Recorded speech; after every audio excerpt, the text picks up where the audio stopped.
Well, trust you're having a good Saturday afternoon on this 20th day of May, I beg your pardon. Many thanks for joining us on this edition of Weekend at 1. My name is Michelle Ngele. We have a nail-biting 1-hour show prepared for you. But let's begin with the highlights. IEBC Chairman Wafula Chebukati defends the recent transfer of election officials. And Murang'a Governor Mwangi wa Iria now appeals against the cancellation of his nomination by Jubilee Party. Also coming up, threat of malnutrition is still high in Somalia despite the onset of rains.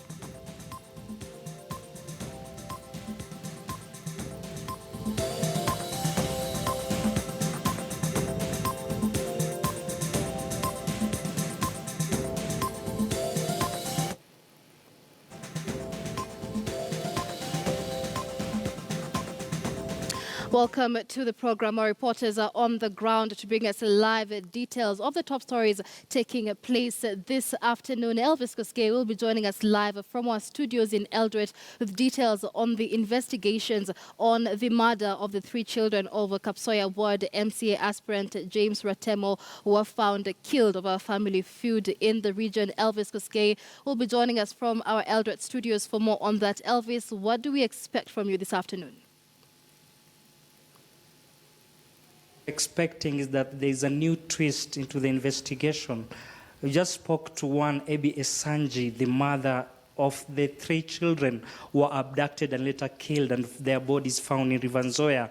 And one of the things that she has said is that she received an SMS from one Ratemo, and the SMS, according to what she was sent, is that aliambiwa kwamba hiyo mali yetu ambayo unatumia hata sisi wanawake wetu wa Kikisii huwa hawakubali kutumiwa. Now this is a new twist, and now it brings on the land feud, which is allegedly that one James Ratemo, the MCA aspirant of Kapsoya Ward, sold his ancestral land in Kisii. There are some of the things that we'll be discussing later in this bulletin. Thanks, Elvis Koskei. Meanwhile, Timothy Otieno will also be joining us live from the Kasarani Sports Center, where a section of independent candidates are meeting to endorse the re-election of President Uhuru Kenyatta. Timothy Otieno there on your screens is on standby to bring us the latest from there. And let's begin now with our top story. The chairman of the IEBC, Wafula Chebukati, maintains that the transfer of election officials will go a long way in ensuring transparent and credible election come August 8th this year. Chebukati says the rule of law and integrity will be upheld by IEBC officials in ensuring smooth elections. He was speaking at a public forum in Ololunga, Narok South offices during the launch of devolution of electoral services. All our systems and processes are in place. If you talk about fairness, and if you talk about transfer of staff, for example, all the returning officers are moving away from their home constituencies, their home counties, to other counties, so that we have at least the face of Kenya reflected everywhere, so that you don't have somebody familiar with the environment being a returning officer in that area. So those are some of the measures we are putting in place, because we cannot talk of fairness if it cannot be seen. I mean, you should be able to see that on the face of it. And of course, we have all the other processes in place. You can see verification of voters is ongoing, and that is a process towards preparing the complete register. We received several comments from several political parties, and yesterday, a team was convened to look at some of the complaints and concerns which were raised, and it will come up with a report which you shall make public. So the whole idea is that if there are integrity issues, we should be notified so that we take care of those integrity issues. COTU Secretary General Francis Atwoli is calling on the judiciary to be sensitive in their rulings related to the August 8th election, saying this may polarize the country. Atwoli said that judges handling cases touching on the polls should prioritize the interests of Kenyans, even as they follow the law in determining the matters. The Workers' Union boss said political temperatures were already soaring high, thus affecting preparations for the elections. He was speaking in Kisumu during the Floriculture Shop Stewards meeting. Mimi nasoma kwa gazeti. Somebody went to court to challenge mambo ya ballot papers, printing of ballot papers by IEBC. And then the court listens to these fellows. Now wanajua it is a constitutional requirement that we must vote in August. Sasa ukienda kufunga mikono ya Chebukati Wafula na timu yake ya IEBC. Courts are being manned by Kenyans. I'm not saying they should not dispense justice, but they must understand the prevailing political situation in the country. Kenya's politics is volatile because it's an industry on its own. Such like orders courts should not give.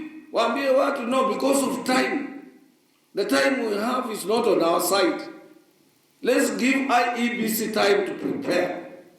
Since it is a constitutional requirement that we must vote in August. Hakuna mtu iko na authority ya extend. So our courts must appear like Kenyan courts.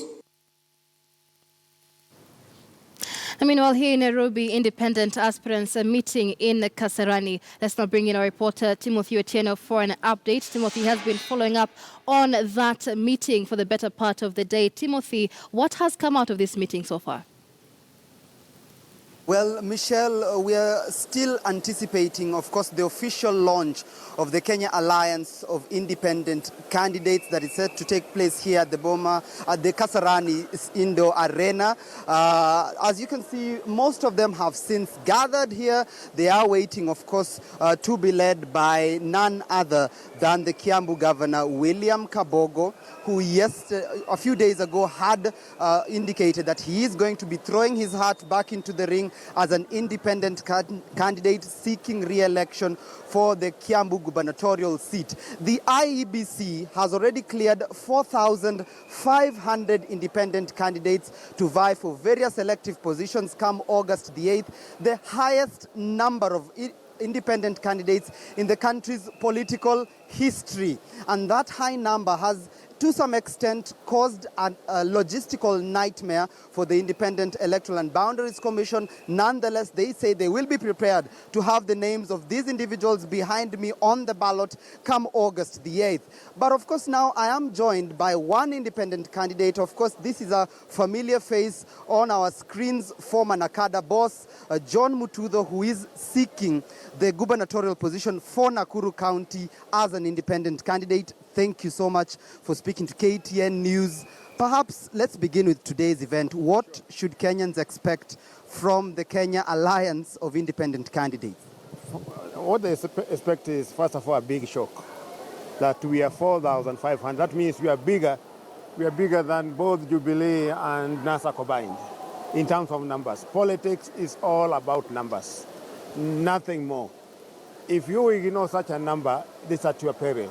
We believe we are going to do not less than 40-50% of all the seats, and that is power. There is power in the numbers. That's why we are here. Number two, the independent candidates you are seeing here are those ones who are pro-Uhuru. There are others who are pro-other people. They're also meeting at the various positions. So the pro-Uhuru group, as you can see here, is numbering well over 3,000-4,000 people. And if you take that each would have about 300 followers, then you can know the kind of numbers we're talking about. The other one is that we would like to have a very peaceful election. We are expecting to have a very, very hostile reaction from the other parties, but we want to have calm down. Independence of mind should be a very successful kind of thing. We don't want any one of us to be a victim of the various bodies that are dealing with the security. We don't want to hear that any member is being caught in any misconduct, because independence comes with the responsibility. Independence comes with the responsibility. That's why we are here. And the high number of independent candidates, some would say, plays honors to the fact that party primaries may have failed in the obligation of upholding democracy. You did participate in the Jubilee nominations for Nakuru County. And many say most of these independent candidates are people who are disgruntled and refuse to accept the idea that perhaps the public may not want you in elected office. Do you subscribe to that kind of thought? And what do you tell such people then? I want to tell them that for the first time now, the party bosses have been challenged to reality. There were no nominations anywhere in the country. Call it NASA, call it Jubilee, call it anybody. It was just a group of thugs organized themselves into a very systematic way of forcing their way all the way to the institutions. One such institution, I suppose, is a parliament. If 250 members of parliament bribe their way, buy their way up to the August House, what kind of laws do you expect? What kind of oversight do you expect? What kind of legislative framework do you expect out of this? What we are trying to do here is something very commendable, that we are going to cut short all those hitchhikers who are using their money to force their way into institutions like parliament, into council of governors and the others. For once, there will be sanity now in Kenya. And also, the excesses from the party bosses. These party bosses sometimes behave funny. You wake up one morning, you say, this guy lands without even going for competitive politics. You come here, you are branded, you are anti the boss, and then you are done. But party bosses now will have to look at somebody in the eyes, look at the qualification, look at the track record, and that's it. So this is the best thing in democracy. And let me remind you, even in US and other democracies, people have become president from independent candidates, prime ministers and so forth. Thank you so much, Bwana Mtudho, for talking to KTN News. We certainly wish you all the best. He says they are going independent to tame the excesses of party bosses and party politics. Will they be able to, of course, become victorious come August the 8th? Is the country even prepared for perhaps a parliament that consists of a high number of independent candidates? Could it be a constitutional crisis in the making? IEBC says there is no headache. They are gathering here today to officially launch a coalition that is pro-Uhuru Ruto. They are going to be endorsing President Uhuru Kenyatta and his deputy William Ruto for re-election, 4,500 of them. Nonetheless, even as we wait for that announcement from William Kabogo and his team, we're going to be keeping tabs here for you throughout the day here on KTN News. Michelle. All right, and Timothy, just before I let you go, if you can hear me, I understand it's very noisy there. So IEBC cleared 4,500 independent candidates, but it's not automatic that all of these candidates will be supporting the re-election of President Uhuru Kenyatta. Does that mean that those particular candidates will not be members of the Kenya Alliance for Independent Candidates? Michelle, I'm not sure whether I heard your question correctly. Just kindly repeat it. The question here is, Timothy, 4,500 independent candidates cleared by the IEBC, but not all of them will be supporting President Uhuru Kenyatta's re-election bid. Will they also be part of the Kenya Alliance for Independent Candidates being launched today? Well, basically, Michelle, those who have gathered here are independent candidates who are pro-Jubilee. So most of the people you are seeing gathered here at the Bomas of Kenya are people who, many of them participated in the Jubilee nominations, but for one reason or the other, failed to garner the Jubilee Party's ticket. And for another reason, perhaps the disputes tribunal did not meet perhaps the anticipation that they had anticipated to get. So most of them who are gathered here are pro-Jubilee. Those who don't subscribe to perhaps the tenets of the Jubilee Party will be going independent and will not be forming part of the Kenya Alliance of Independent Candidates. So most of those who are here are actually those who participated in the Jubilee nominations but failed to garner the much needed numbers to clinch the party ticket. But then that begs the question, what about those independents who are not going to be here?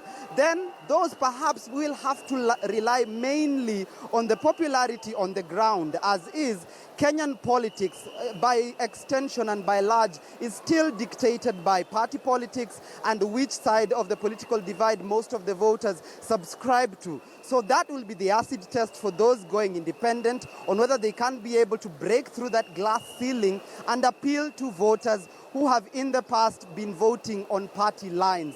But as is, most of those who are gathered here are pro-Jubilee. They are going to be endorsing President Uhuru Kenyatta. In fact, President Uhuru Kenyatta had been given an invite to attend this event here today. For one reason or another, he will not be coming here. But nonetheless, the activities continue, and they say their numbers are many and they can no longer be ignored, Michelle. All right, many thanks, Timothy Otieno. They're keeping vigil at the Kasarani Gymnasium, where independent candidates forming the Kenya Alliance for Independent Candidates are set to endorse the re-election of President Uhuru Kenyatta. You are watching Weekend at 1. We take a short break now, but when we come back, Elvis Koskei will be giving us details of the investigations surrounding the death of the 3 children of Kapsoya Ward MCA aspirant James Ratemo.